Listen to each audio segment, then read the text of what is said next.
Welcome back to Echo. Hello. We're here. Time to resolve this cliffhanger. So we ran out of episodes, but the upside of that is that the audience can interact with what's happening a little bit, because that means that they've now seen last episode with the fan situation, and they've provided us with helpful charts. Let's see if they even agree. This one's by Ka, our dungeon master, and the guy I roomed with at BLFC. It says, Leo's driving, of course. I wish I was sitting in the back with him, Carl, but unfortunately my legs are too long. So that's Flynn's perspective. Carl, is sitting in between Jenna and TJ with Daxton chasing the back. So this is what we were dealing with. Which means that Flynn was somehow observing Chase dejectedly sitting with his face against the window from 2 seats behind him. Dude, that means that he was like fully turned around, like staring him down from the front of the van like a creep. Because how else could you see? I was just increasingly because over the course of the scene, so many characters seemed to be really close to Flynn based on his observations or even direct interactions they were having, that it was just getting really unclear where anyone was. That's why I thought Chase was in the front seat with them instead of, but yeah, I was failing to consider there being an entire extra row. But even then, I still thought Jenna was in the backpack. I thought Jenna was in the backpack for sure. Yeah. I'm like. But let's see. This was by Bytes 3D. They tried to put me on the cover of Vogue, but my legs were too long. I don't think Vogue's ever turned down anyone for having long legs, too long of legs. But granted, that thing probably would not make the cover of Vogue because it's scary, and I understand. So this is a meme then, I guess. I don't know this meme. I don't know that meme. I don't know any memes. I'm not very. Yeah, I don't know what this reference is, but I know that when Perp drew Scipio from the next Ad Astra game, it was a maned wolf. They did the exact same quote. So it's a quote from something. No, that's just about me. They were like, Stephanie, we want you to put you on Vogue. So here's Leo, Flynn. But I said, nah, I can't. I'm busy. Wait. Rear seats or they put TJ in the back and Chase in the middle, and Daxton. Wait, is this Carl and TJ in the back? Yeah. Oh, this is chaos. See, we're not McSkinny. We're not alone. McSkinny. In having this be confusing. The diagram people don't agree either, McSkinny. We're gonna need a second draft. Oh, there's no overlap. It's just that Leo and Flynn are in the front. Well, that is Carl in the back, right? Yeah, that's got to be Carl, right? Because it says C, and then there's C in the middle. But no, they both look like bears, so I don't know. I actually can't tell. I think it has to be Carl because it's got the horns. I think are the little. You think those big things are horns? Maybe? Yeah, I think the little circles with the lines is like supposed to be like a horn. Because we know TJ and Carl are next to each other, so it'd be weird if they put Carl not near TJ, because TJ's stroking his back and stuff. But we know Chase's head is against a window because of that one description, so Chase can't be in the middle. I do like how I still keep thinking Jenna must be in the back, because Jenna points the gun out the back window and stuff, and is like... I thought she's aiming between their heads, like... In particular, like, the way that she points out the back window, it kind of sounds like she is in a back that isn't a seat. Like, you know, like the suicide zone. I just think about like when the gap between seats. It's like back when we were in daycare. Some mom would pick up a ton of people from our elementary school that were all supposed to go home with her, and there'd be like 3 kids sitting behind the back seat of the van in like the grocery area because there weren't enough seats. That's illegal. And then she would like swerve slightly aggressively here and there, just be like, whoa, and everyone's like, ha ha ha, and none of us are registering that this is like not how you're supposed to be driving. Dude, she's like, she can get fucking pulled over, man. That'd be bad. So like, I thought Jenna was behind the back seat in a non-seat area or something, which we have established is a thing in Leo's van, because that's whence the fucking happened. Wait, is that the same van though? No, that's not the same. Are they even in a van or a truck? No. This is a van, because this is Leo's car. It's not because Flynn's the one with the truck. Right? It's so difficult. Right? Yeah, Flynn has a truck. Okay. But does Leo only have a van?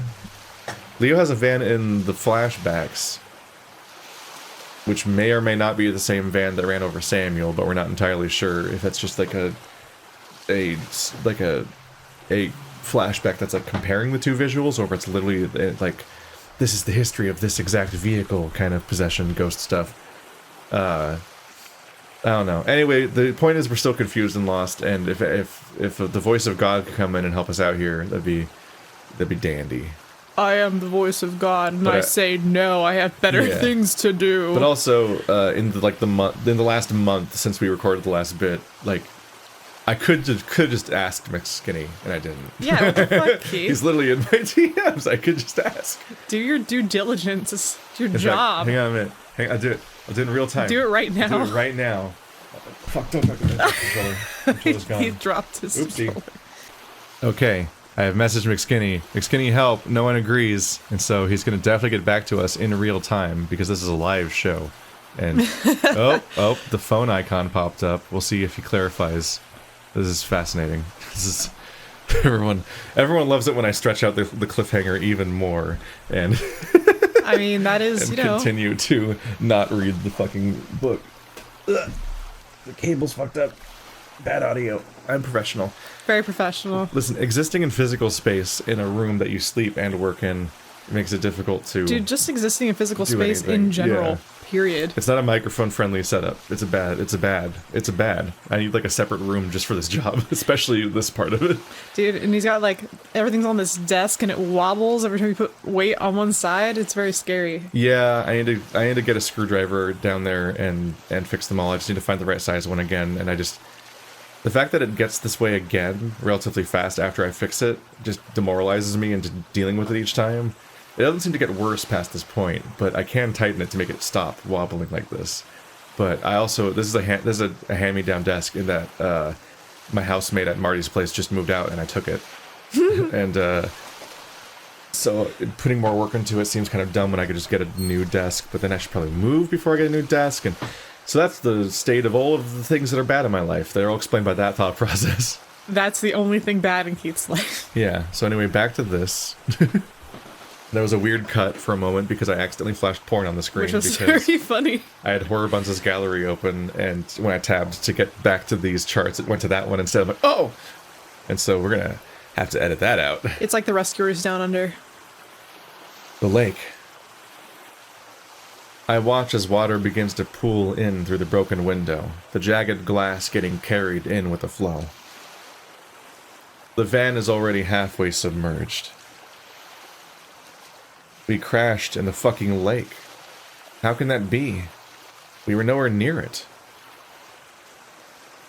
The water is shockingly cold and rising up to my knees.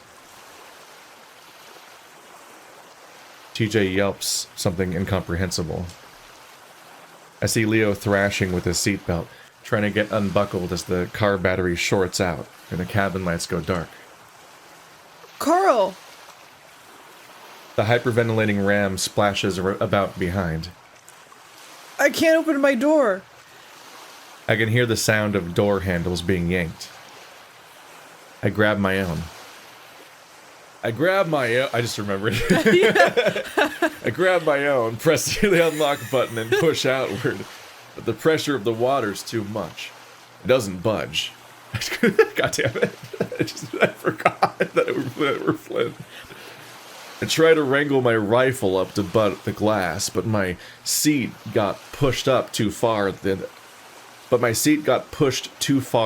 in the impact. I expected the up to come sooner.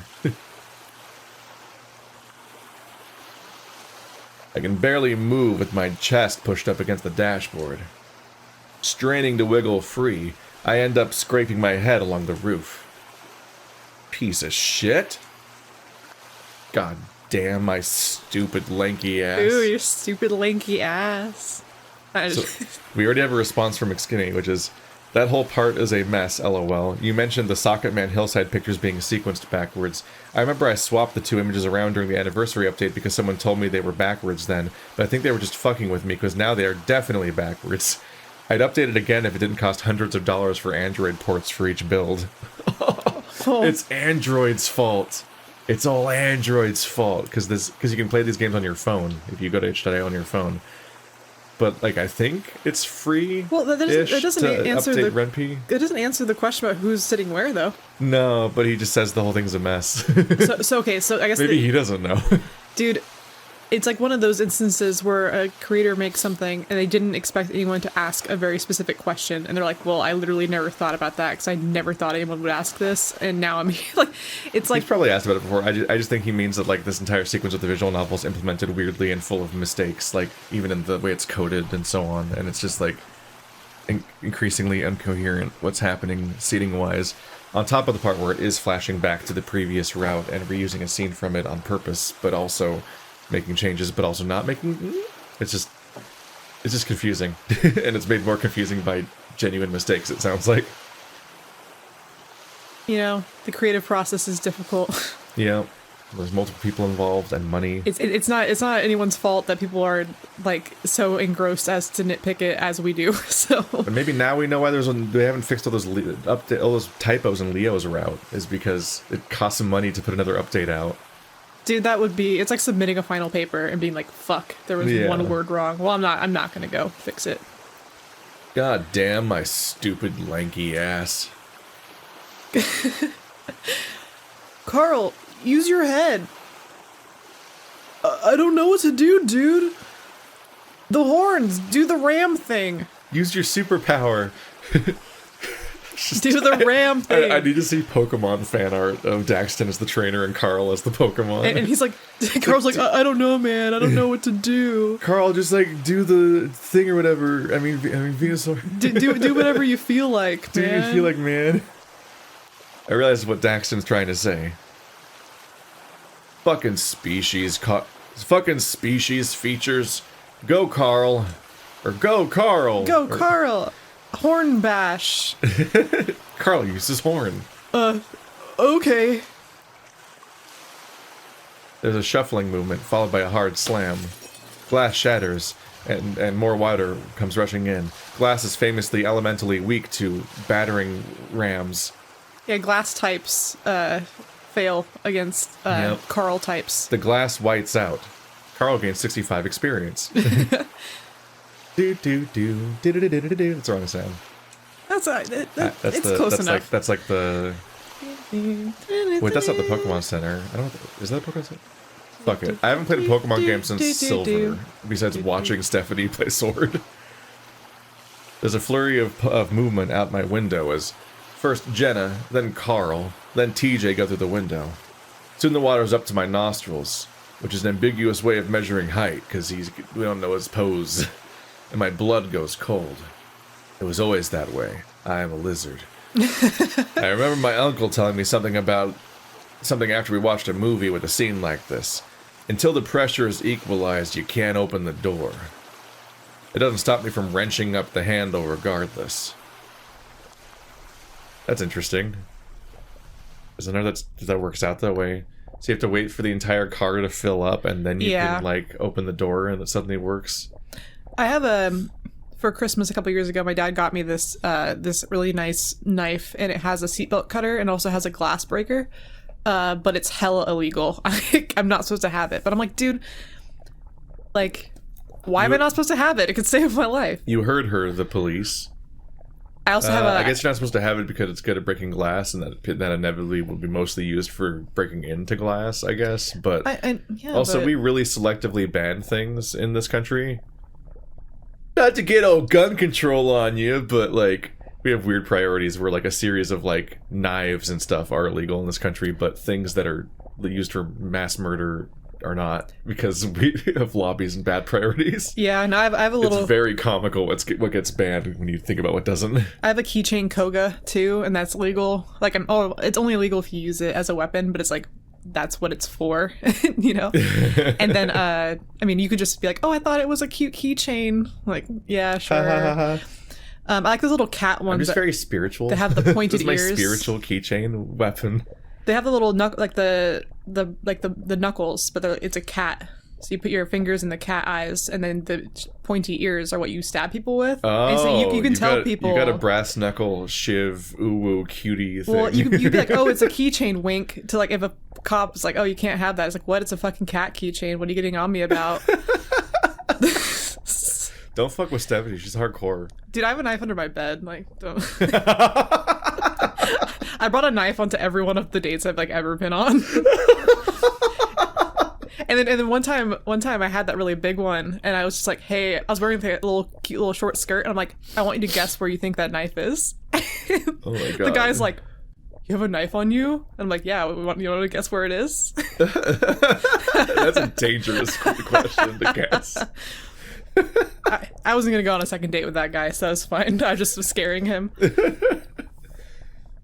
If Stephanie ever gets mugged in an alley, she's gonna you call that a knife? Yeah, poof. This is a knife. Where the fuck did it come from? It's like a foot long. I have a baton too. Stephanie's ready. Yep, I got you guys. Yeah. I'll protect you, Keith. Don't worry. Oh no. I'm just big and soft. I push my maw up to the roof and take a large breath before being fully submerged. The metal underbelly of the van scrapes against the rocks of the lake floor, which makes a downright horrifying sound underwater. With one hard push, my door finally opens and I begin to squeeze my way out. I look over my shoulder, seeing the faint outline of rust-colored fur on the back of the van, Leo seemingly trying to get chase. My lungs begin to burn, and I realize I can't see the surface. I kick my legs, trying to push myself off the slimy lake bed. I feel like Chase is the last person you should be worrying about. The pressure on my eardrums are like drills pushing into my skull. I mean, this is a story about the unlikely drowning of an otter. Yeah, but I mean... Yeah, but I don't know. I feel like I'd get everyone else first. Yeah. This is the story of a girl. I literally thought the same thing, exactly. But I wasn't going to do that. Was it Jenna's ending? This is the story of a girl who fought a monster and drowned the whole world because she broke the dam. And I don't remember the rest of the song. Then she smiles. Whatever. Give us the Jenna parody of that song, akin to like the old comic about Brightside. Oh god, that's actually a lot of people like to do, like fandom works of fiction stories set to a song, lyrics and all that. It's fun. That's all fun. The seconds pass. 1, 2, 3, 5. Fuck, I'll start over. And finally, I've reached the surface. After a moment, the water splashes and Chase and Leo emerge from the depths. Leo, I'm a fucking otter. I'm fine. You'd let me give you mouth to mouth anyway. Chula. Chula. Chula, let me give you mouth to mouth. Guys. Carl pants, the ram appearing to be clutching one paw onto TJ's shoulder to keep afloat. He can't really swim well thanks to his hose. I know, that's the one I would try to help, because that's the guy. You know fucking Carl can't swim. He's Carl. Well, a lot of the story can be summarized as Carl not swimming and Leo not helping. Yeah. This is just consistent characterization. TJ looks to be struggling to keep their chins both above the waterline. TJ's so athletic, he's just doing his best to carry the big ram. This is how you die, is helping someone when they're drowning. Yeah. It's very dangerous. The Yu-Gi-Oh creator guy. Aw, did happen. That did happen, yeah. And then Matthew Perry also drowned recently? Yeah, but he drowned in his sauna.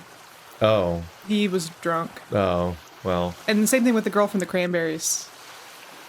Everyone's just going out. Shit. I mean, there's a lot of... that happens all the time. Sometimes you notice it, sometimes you don't. Are you saying that I should not have sat in a hot tub after I hit my head at the FurCon? Well, you were supervised, so that's okay. As long as you're with someone who would save you, it wouldn't just be like, That's suspicious. Should I do something about this or no? He's going for the world record. Well, he's been down there a long time. I'm impressed. They just get up and leave. Dude, what was it about, like, otters holding their breath for a long time? Yeah, the blowjob joke. The blowjob joke. Yeah, maybe that's what the joke they'd make about you as you were drowning. Oh, Keith can hold his breath a long time. That's a really valuable trait. That's a really valuable trait. Hey, where's Dude Man? What? Daxton. I don't know. Did anyone see where that thing went? We need to get out of the water. It could be in here with us. I know it. TJ's voice sounds like a mix of a whisper and a shout. Please! His voice cracks like a 12-year-old's as he stutters from a mixture of the cold water and shock. I look around the mass of bobbing heads that surround me, but neither Daxton or whatever attacked us is anywhere in sight. In fact, land is like 100 yards away? How in the fuck? Daxton! Dax! Carl, you need to stop yelling. Jenna's tone is hushed but firm, the wet fennec looking like a soggy mop in the moonlight. I notice a glint of steel and realize she's holding Duke's gun. I left mine on the lake floor. TJ's right. We need to get to shore. There's a coldness to her voice, one controlled by fear. It takes her a moment to realize that she's saying what she's saying, and a horrible contortion of worry and guilt crosses her soaked features. Chase, can you get him? Yeah. We'll have to see if we can do it. I don't know. I don't know. No way. You're in no condition. TJ looks down, opening his mouth to speak, but nothing but whispers escapes him. Fucking hell. He's still probably all the way down in the van. We gotta get him. He's a salamander, right? I know his kind can hold their breath a little longer than we can. Yeah, I don't know why the fuck he'd dawdle, though. Chase, you're the only fucker here who can hold your breath that long. He can barely breathe as is, Flynn. I'll do it. I'll do it. Carl pushes himself off TJ. I sink like a stone anyway. Is he this fucking stupid? Carl's a sweetheart. I swiftly doggy paddle.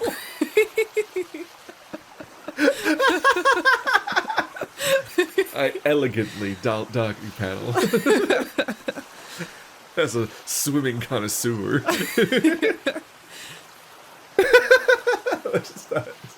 I can't square that description. Well, and just because it's Flynn too. So imagine if Flynn like doggy paddling is really funny. Doggy paddle. I'm not a good swimmer. I can only doggy paddle, so I would fucking drown. You don't know how to do anything else? Not well, no. You can't do a breaststroke? I can do the frog one, kind of. I used to, like, you know, where you like... Yeah. Not well, though. You just kind of spread out. I don't know, dude. Just swoop. I swiftly doggy paddle my way over, grabbing the ram's arm and forcing it around my shoulder. Yeah, you fucking will. And how's your stoned ass gonna get both of you back up? I think I can... No way, man. Keep Chase upright for me, Flynn. What? We're all in the water, right? Yeah. We're all like floating with no Yeah. support in the water. Leo wants Flynn to help with Chase when he's currently carrying Carl. Yeah, that part, I was ready to say that. I was like, Flynn's already holding Carl. Leo? The fuck? The wolf rolls his shoulders forward and dives underwater. I quickly paddle over with Carl, now clinging to my back. Oh, Carl. Chase takes hold of my outstretched hand, nervously peering into the depths below. He accepts the help, but he seems fairly alright with keeping himself afloat.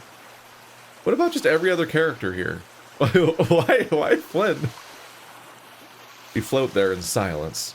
I try to see what's going on beneath the waves, but the visibility is frankly ass soup. What the fuck kind of description was that? I wasn't ready for the bonus word. Dude, I pulled tit dirt out the other day, and then... Use tit dirt in the wild? And then I got the same exact reaction that we both gave it, where the response was like, what did you just say? And I was like, see? It's not a thing that people say. I was right. Well, we're not from the same region. I know, but I was like testing it out. It's like I put it out there and I kind of look at the person and I'm like, tit dirt, and they're like, what? You just stared at them and called them tit dirt. That person's such a tit dirt. You didn't like work it into a sentence or anything? No, I did like that. I was like, oh, that's so and so, blah blah blah. Like, what a tit dirt. What do you think Tinder means? Did you even know how to use it? No, I just know it's an insult. I just in terms of the context that we understand it from this game. But I just think it means like you're not worth the dirt under my tit. I just imagine that it came out so unnaturally. Yeah. That you sounded like when people every single time people in a sci-fi or fantasy setting use their fantasy or sci-fi lingo in a sentence, and it always sounds like the actor practically pauses for a second to say the weird word in the middle of this normal English sentence, and it never flows right. I was trying to think of something, but I couldn't. No. The only thing I thought was flux capacitor, but that actually works. It flows really well. Yeah, no, that's normal. It's also that's jargon, not lingo. Like it's not the slang or insults or, The warp drive. No. You keep saying terms, not terms. Klingons. You don't. Okay, it's fine. You don't understand what I'm talking No, I don't. It's just like when people have like slang or insults or stuff, but they're just made up words. You nerf herder, like that? Kind of, yeah. Yellow belly nerf herder, whatever the fuck he said. I don't know. That probably wasn't half normal. Neo Maxi Zoom Dweeby. What the fuck?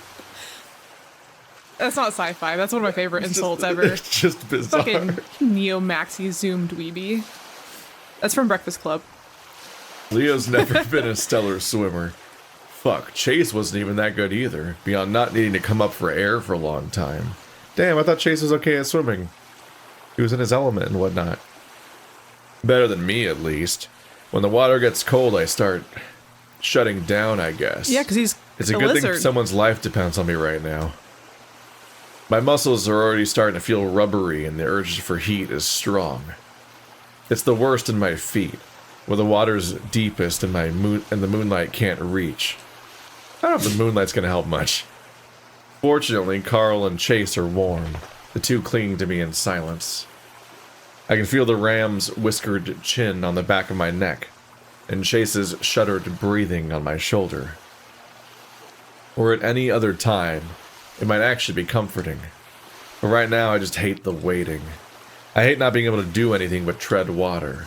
I definitely hate not knowing what's out there in the hills, or how the fuck we even got in the middle of the damn lake. Auntie's always warned me that the world's more than we perceive, that our ideas of how reality works are limited to what we have experienced prior. I ain't ever been stuck in a fucking road time loop, attacked by a pissed off electrical socket man, or launched into the middle of a lake before. So everything just kind of feels unreal. A full minute has passed now. Fuck. He should have surfaced by now. This is Leo we're talking about. He wouldn't have come up for air if he saw that dude man was stuck down there. God, this is stupid. Jenna, TJ, help keep these two afloat. I'm going down. Once again, I think Chase is fine, but okay. They've also just waited for so much longer now that, like, all these decisions just needed to happen faster. Well, the fact that they waited for a minute, and also no one's helping with this mess.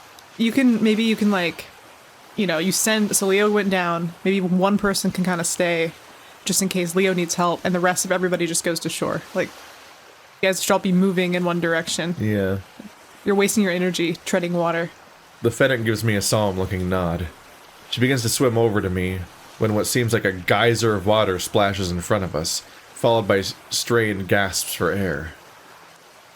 Daxton's blue eyes are wide, his slick form quivering in the wolf's arms. With a quick shove, the salamander jolts free, and he begins to swim to shore with gasping panic. We all follow suit, though I end up quickly behind, trying to support Carl and Chase. Still nobody helped? Guys! Dude. You can't put two people on another person like this, let alone the one that's going to shut down in the cold. What are you guys doing? Is this the first time that Leo saved somebody from a problem he didn't create? Yeah. I mean, I think so. Like, a lot of his storylines are both him creating the problem and not saving the person involved. But there's a couple times where he kind of saves somebody, but it's when he made the problem in the first place to some extent, like escalating things with Clint and getting Chase's head bashed in. Yeah. But I think this might be the first time where he just, like, unmitigated actually was a hero for a moment, which is the thing that he's characterized or poised to think he is, and so on. But it never happens outside of him punching bullies 10 years ago to save Carl from being... Or Carl or TJ? TJ? Carl. No, I think... I Chase thought watched all one of them getting bullied. I thought it was like he was defending them all. Well, he was generally defending them all, but we had a specific flashback of I think Jeremy and Clint as kids bullying one of them, and Chase watching instead of helping and hiding away, and then Leo came in and helped. I don't remember if it was TJ or Carl. They're both very bullyable. Carl. They are both very bullyable. Yeah. Daxton's the first to the shore, then Jenna, TJ, Leo, and finally us. All my adrenaline is completely tapped out at this point, and I fall to my knees in the sand. My arms are like Jell-O, which exists in this universe. The brand Jell-O exists in Echo, so enjoy that, everybody. Add that to the Wikipedia. Thanks, Flynn. Chase uncoils himself from me, his voice wheezy, and breaks out in his voice... Oh, there's a missing word. I got it. His voice is wheezy and breaks out in a raspy cough. Otherwise, he wouldn't phrase it that way. It'd be like breaking out. Leo quickly hurries over, taking Chase under his arm. Easy. Easy. We're safe now. The fuck we are? Yeah, dude. I peer around.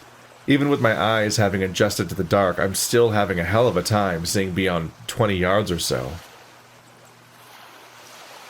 Jenna gives me a quick nod, holding up Duke's pistol to show me she still has it. The soaked fennec would look comical were it not for the direness of the situation. She must put so much conditioner into her fur to keep it that fluffy. This is not the time to be critiquing hair, okay? We got better, more important things to do. Is it humid here? I mean, it's humid for them now because you just got wet and I'm just trying to think, is it normally humid for them? Would she need to work that hard to keep her hair fluffy? They're in a desert, so no. Yeah, so she doesn't, I don't know if she needs conditioner. I think she mostly needs a blow dryer that it fluffs instead of drying flat. And that's just built into their shower, so she's set. Yeah. She's always fluff mode. Yeah, TJ knows, because he's always fluff mode, too. Can you imagine how bad the static shocks are after you get out of that? And imagine all the balloons that would stick to you. Yeah. Yeah, thanks, dude. Carl proceeds to fall flat on his back, spread eagle in the sand, his hefty gut rising and falling. Yeah, well... Everyone okay, at least? He didn't deserve... We're talking about Clint? I mean, Duke? No, I thought he was talking about, Sydney. Maybe he's having a moment because they almost just drowned. Maybe. TJ mumbles something. The lynx sitting with his arms around his knees, staring out into the lake. It makes an effort to scramble back a few feet as the tide comes in. Jenna moves beside him, hugging the lynx from the side. Shh, you just need to get to Leo's. Leo lives on the outskirts of town by the old railway tracks. It's fairly isolated from the rest of town. Going there is not the worst idea, but if that fucking thing could catch us in a van going 50... Fuck. I saw how it moved, too, like a strobe light was being turned off and on, and it got closer with every pulse. That is still the plan. Leo affirms this with a nod, the wolf standing upright and ready. He's trying not to show his exhaustion and fear. TJ is just looking at Chase now, and he's got a shimmer in his eyes. He's crying again. Chase? Did Sydney? How long did he... He's cut off before he can finish. He's freaking out about the idea of Sydney drowning because they almost did. Yeah, it was scary. Come on, TJ, we have to go. Chase looks over at him. His expression is harder to read. He's just weak. What a diss. He's just weak. What? Everyone seems to be pretending that they're not hearing the whimpering TJ, ushering him along. I rise up to my feet, nearly tipping over myself as I get used to solid ground again. Jenna pulls TJ up with her, trying to move the Lynx along. We'll get you laid down here in a bit, Chase. I'll see what meds I've got in my cabinet. Leo also follows suit, helping Chase up the shallow incline through the loamy soil into a basin of dry grass. TJ peers back over his shoulder. He's still looking at Chase. That's when I noticed a large rock with the sole pinyon tree hanging over it. There's little bullet holes in the side of the trunk. 22 caliber. I made those. I look around, and right where Carl's laying, I see it. His blank stare. The blue eyes. He reminded me of a fish. This is where it happened. Carl sits upright, still clearly trying to catch his breath. At first he doesn't seem to understand, but then the realization hits him and he sees the tree. Oh shit. Carl rises up to his hooves, gawking at the tree. He's still. The thing I saw when I wrecked my car, the one that brought us here just now, it did it for a reason, you know? I mean, I used to think my house was haunted. That it comes with the territory of big, spooky mansions. But maybe it's us? Carl extends his paw to his surroundings. I assume he means the whole group. I sigh, feeling rather vulnerable out in the open without my repeater. The hysteria. It's affecting the whole town. Everyone goes crazy in their own way. It's what my aunt always told me. And it even got her in the end. Well, she went crazy, is what he's saying. Oh, not like she's dead. I was like, I don't think she's dead. No. I was like, what? Just the hysteria reached her also. I wonder if she's okay, or if they found some other poor schmuck to blame the end times on. Then why are we seeing all this? He gesticulates to it with a swirl of his hand to the tree, then the lake itself, before letting his arm fall limply at his side. We're all here for a reason. We met each other's gaze, and Carl suddenly lets out a small chuckle, rubbing the space between his horns. Unless I'm just imagining you seeing this. I let out a puff of air and rubbed my face. You're dreaming about me, huh? Seems like it. He shrugs. Next time, cut out the horror games before going to bed, yeah? I haven't seen a single zombie. It's bullshit. He looks towards the lake and sombers. Just kidding. Yeah. I'm not immediately sure what to say. In the distance, the group looks to be trudging through the dried-up reeds and heading towards the train tracks down the pass. They're not waiting for us, which I guess is understandable, noting Chase's condition. Carl's watching them too, though he doesn't seem overly antsy to rejoin them. If Sid were, a ghost or spirit or something, he wouldn't hurt us. Carl looks a little surprised, shifting his attention back toward me. What makes you so sure? I can tell by the tone in Carl's voice that he doubts that. I remember Carl was really sensitive growing up, sheltered by his folks something fierce. He'd cry, and eat and cry. Was basically a fat, spoiled TJ. Cry and eat and cry. Sounds like a nice day. Cable's getting away. Blech. It took a while to figure him out. And for Sid. he didn't really have much grace with the sensitive types. He was cool. You guys were friends.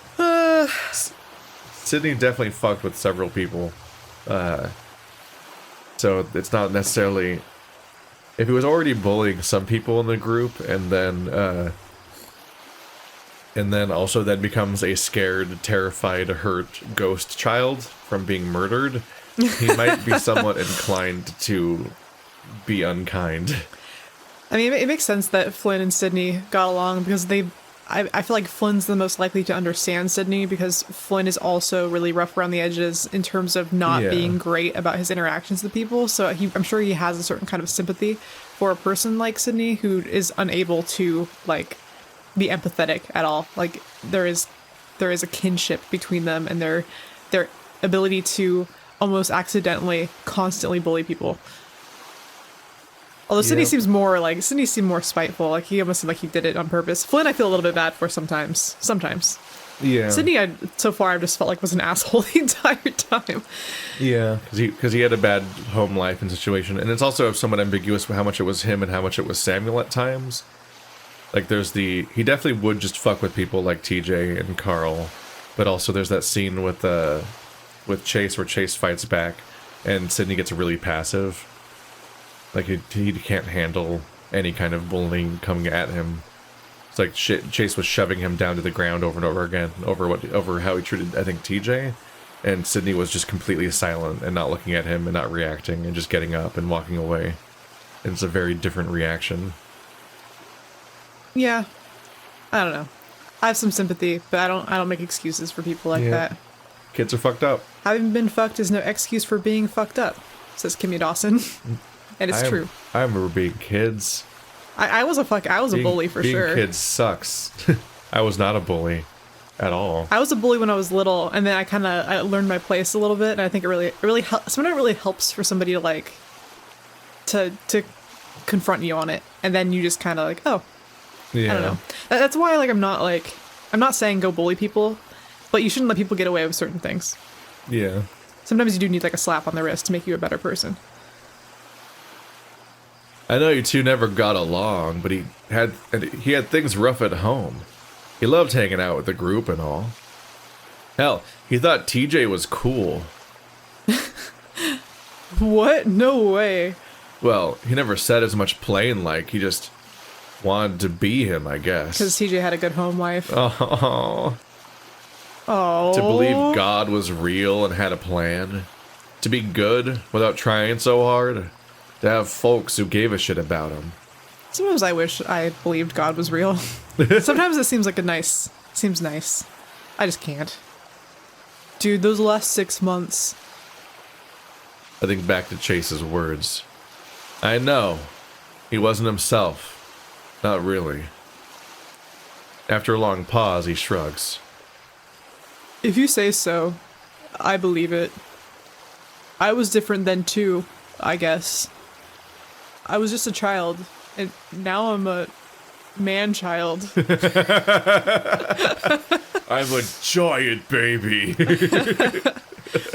Dude, I know that I'm still kind of a child, because the other day I was thinking about if I felt like I was an adult or not, and my brain immediately went to like, am I a Charizard yet? I was like, do I feel like am I a Charizard? Do I feel like a yet? Charmeleon still, or do I feel like a Charizard? Am I a Charizard? And the fact that yet? I did that, the fact that my brain did that, I'm like, okay, I'm a Charizard, I guess, but like, the youth is still there. The Charmander's still there. You're taller than a Charizard. I know, that makes me mad. Isn't it weird how small Charizard is when it's drawn as a big dragon? And it's like 5'6" or something. I know. It's a tiny baby. It's the average Furcon goer height. Is that statistically accurate? I don't know. It's just when I was with the whole group, my whole MFF group, everyone was like 5'6". There was one other person that was 6'2", and everyone else was a tiny, tiny person. You will be taller than a lot of people at the furry convention when you go to MFF. That's good. I want to intimidate them. It's very entertaining. Like, Sometimes you can tell that people formed friend groups because they could see each other at eye level. It's like, oh, this is how you met. They can connect. When you see a whole friend group that's 5, 6, you're like, I think I know how this happened. A crowd parted and they met eyes and they were like, we can be friends. How to talk to short people. I waved off the thought. At least Carl seemed calmer now. Or at least he's doing a good job at blocking out the terror. He's still got his tie on, though his shirt's completely soaked through, and I can see his chest underneath when he faces the moonlight. Ooh. Ooh. Man, if this wasn't real... Anything you'd want to say to not real me? Dude, there's still a monster out there, guys. You guys get all flirty. They moved on real quick from the monster. Without hesitation, Carl speaks. Not a real big fan of fishing, dude. I furrow my brow at him and sigh, before beginning to trudge through the sand after the others. But do you like the fish I catch you? Did I cook you for dinner? Yeah. Still want to see how the sausage is made and see how it goes. I can even see them now. They must have picked up the pace.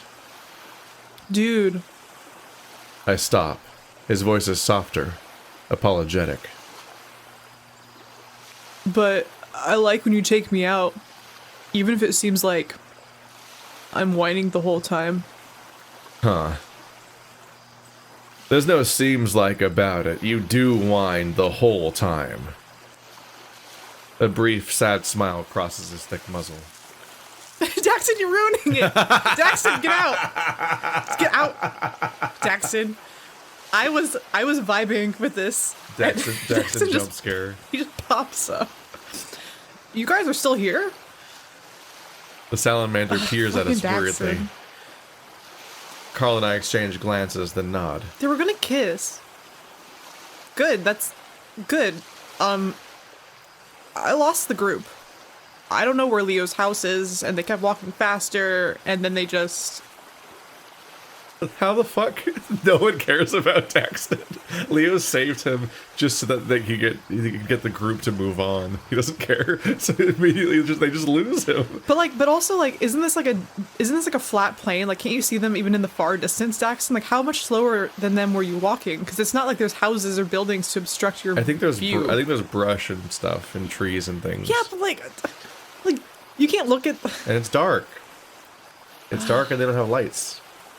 Yeah, but it's I'm trying to think if I think salamanders can see at night. There has to be there has to be some kind of limited sight around here because TJ disappears at the beginning of the game near the lake. Well, they're at the river near the lake. So you have to go looking for TJ. You're like, where'd TJ go? So they can't be all in the open. I think they're just ignoring that some of these animals would be able to see very well at night. Maybe, but I don't think salamanders can see very well at all, though. To be honest, I think they're mostly blind. No, Leo can probably see, but they're also like animal people, which means they're people animals. So you can just gross. You just pick and choose any feature, and the adding of the people to the animals just ruined the animals. It made them less good at everything. Like Amicus is established to have low light vision, but I don't remember where Leo is. I mean, Leo, I guess I don't know. They're not going to get into it. It's fine. I'm sure Leo definitely could. So he can like watch Chase while he's sleeping. He evolved for that purpose. Daxton toys with his zipper at the bottom of his hoodie. Must have gotten ahead of me. It's okay. I think we're supposed to be here. You could just watch. Yeah, you can just watch. Right, dude? Carl looks to me. I cross my arms, unsure how confident I feel about the whole tapping into paranatural hunters. What? Paranatural? That's a new one for me. I don't know. It's just a feeling. The thing could have killed us easy like and didn't. Instead, we're here. Daxton gives Carl and I a nervous look, clearly pulling a wide berth between him and the lake. Okay. He seems jittery, which I suppose is valid. I can't believe Leo actually rescued you. I grunt, trying to rub what feels like gunk out of my eyes. Why'd you even need saving? You're a natural water boy. Daxton rubs the back of his neck, his eyes flicking up as he tries to clearly recall whatever the fuck happened to him. I was trying to save you. His tone is concerned, the salamander peering at me as if afraid I might crumble in front of him. But he saw something down there? The hell you were? I got out of there on my own like 2 minutes before Leo dragged your slimy ass up out of the depths. I thought I saw you drift off further down into the lake. You weren't moving. Uh-oh. Uh-oh. Okay, so now it's abundantly clear, because they called it out once, but now it's very clear. They're seeing other timelines. Yeah, there's timeline crossover. This is TJ's ending. Yeah. Where Flynn dies. Well, and then I wonder if the monster being there was a part of another Leo's timeline, route. too. Yeah, because the monster's from Leo's route. Because in this one they called it out as not making sense, whereas in that one it just was the normal scene. So the monster came in from Leo's route. Jenna also experiences Leo's route and Jenna's route. And then here, yeah, Jenna's monster's different than... Well... No, I mean, the Brian scene is from Leo's route. I see. They repeat most of it identically. Yes. And then, but also Micah's here, getting razor blade hanged. Oh, yes. Upsetting idea. And then, yeah, here, this is the TJ's ending where Flynn gets drowned by Chase. And so Daxton saw that and then almost got him drowned. Whoops. That explains what was going on there at least, but... Huh. I think, well, I mean, it's not really a crossover exactly, because... I mean, Carl had his interview in this one, too. Yeah, but I don't just think the normal schedule. Yeah. It played out mostly the same, but they didn't have a lot of reason to play out differently. But there were twice as many characters involved, because there was now Daxton and Flynn. Although Daxton wasn't there, but he was there, like, surrounding that scene. The setup. Because Flynn and Daxton are buddies. You almost want to see, like, Carl succeed in this route, because he's, like, hyped up by his new buddy Daxton, but it's a bummer when the exact same thing happens. I'm wondering if this is going to keep happening and get more intense, and it might be tied to why they think they need to be here. And I wonder... I'm also thinking on like a bit of a meta level why this might be recommended to be the last route you play. Oh no, I 100% agree. I'm wondering what kind of bizarre route shenanigans or even time travel might play into this. Like, there's some dimension shit going on, and I'm really curious where that's gonna go, because that makes it super clear that it's very, very much happening. That's wild that he just saw dead Flynn. Spoilers. Not really.